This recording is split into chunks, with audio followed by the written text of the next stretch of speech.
by communion, in communion and for communion, we are created to know and be known. If only we could speak freely from the heart. Our hearts lay bare all the mind. Our minds share the highest and lowest, strangest and simplest, purest desire. I have a recurring theme of a dream, people walking down our swarming streets, all free and so vulnerable that strangers speak anything to anyone without shame. Sometimes the dream is closer.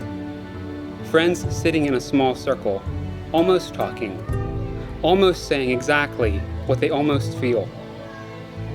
I do not know why the barriers are, but it could be that some of them are not more harmful than necessary. Perhaps they are demanded by anything but the most perfect of worlds. Or maybe they are not only provisionally, but also essentially good. Maybe the limits defining normal are the outlines which give definition to something sacred. A human tension without which there could be no human mystery. Perhaps there is no such thing as a universally disclosed secret. It hurts, but it makes all too much sense.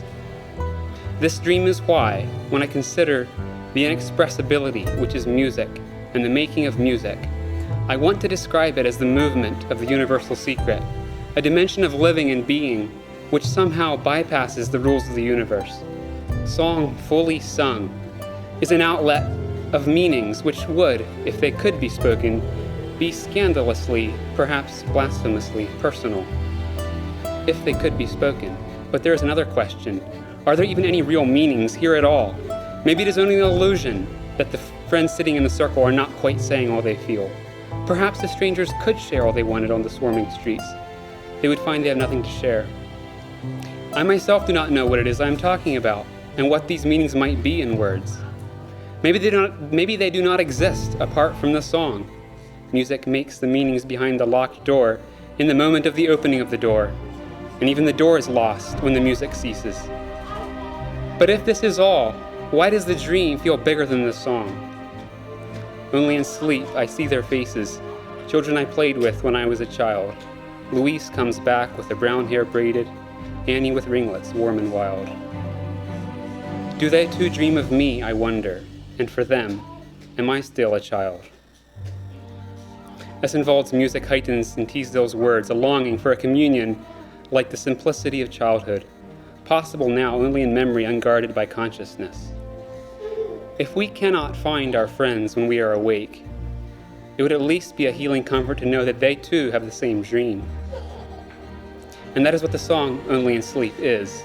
If the music is a waking of the dream from silence to sound, its words are still a reaching toward what it cannot say.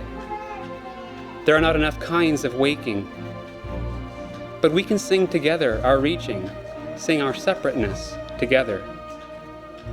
And then what kind of separateness is it? Perhaps there is no distance closer than an infinity doubled. There can be something like a universally disclosed secret, if that secret is that each has something utterly untellable. A secret between two among 1,000 is exclusive. A secret within each among 1,000 is a bond 1,000-fold strong. Each is given a white stone. On it is written a name, and no one else knows that name, least of all, the one who dreams us, speaks us, gives us. The pebbles on the white shore are all named as well, and each gleam of the sea is itself. Perhaps that is why he too must sing.